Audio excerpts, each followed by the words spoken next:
12 February हा आमच्या साई बाबांच्या या मंदिरामधला असण्याचा दिवस आहे. यंदाचं हे आमचं 45 दिवस आहे. आणि ह्या उत्सवासाठी जरी हा उत्सव आमच्या लागल्या परिवारातर्फे आपला, तरी माझी मित्रमंडळी, आमचे मंडळाचे कार्यकर्ते हे सर्व हा कार्यक्रम अतिशय चांगल्या प्रकारे यशस्वी करण्यासाठी या कार्यक्रमामध्ये कमीत कमी ते कुठलाभर घटक असतात. आणि हा कार्यक्रम इतक्या चांगल्या प्रकारे आम्ही हा साजरा करतो की इथे एक भंडारा ठेवला जातो, गाण्यांचा प्रोग्राम असतो.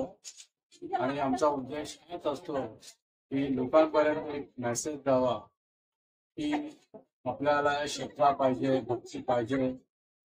त्याच्यामुळे आपलं मानसिकता, हृदय स्वच्छ राहतं आणि आपल्या भावना देखील स्वच्छ राहतात.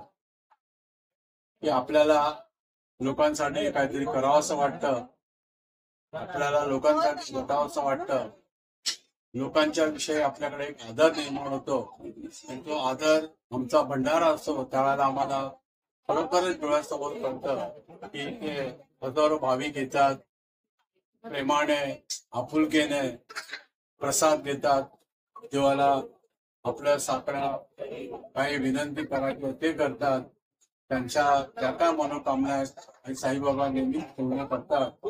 आम्हालाही इथे त्यांच्याकडून असे भरपूर दृष्टांत मिळालेले आहेत. आणि ह्या सर्व दृष्टांचा आम्ही खरोखरच अतिशय चांगल्या प्रकारे आम्ही उपयोग करतो. आणि त्यांच्या भक्तीचा, त्यांच्या आशीर्वादाचा आम्ही खूपच चांगला उपयोग करतो. जनहितासाठी, लोकांच्या हितासाठी, गरीब, आजारी अशा लोकांसाठी मदत करत असतो. आणि माझी आपल्या सर्वांना विनंती आहे की अशा ह्या धार्मिक कार्यामध्ये आपण सर्वांनी मोठ्या संख्येने सहभाग व्हावा. इथे तर होतातच. आणि या सर्व माझ्या मित्रमंडळीचा मी शतशत आभारी आहे, कारण फार चांगल्या प्रकारे मला हे सहकार्य करतात. कारण मी एकटा हा एवढा उत्सव साजरा करू शकणार नाही, पण त्यांच्या सर्वांचा हातबोट असतो मला, म्हणून मी हा उत्सव करू शकतो. आणि सुपरफास्ट चॅनलवाले नेहमीच आमच्याकडे येतात आणि आमचे इथल्या ज्या कार्यक्रमाचा रूपरेखा कव्हर करतात, तर त्यांचाही मी आभारी आहे. जय हिंद, जय महाराष्ट्र.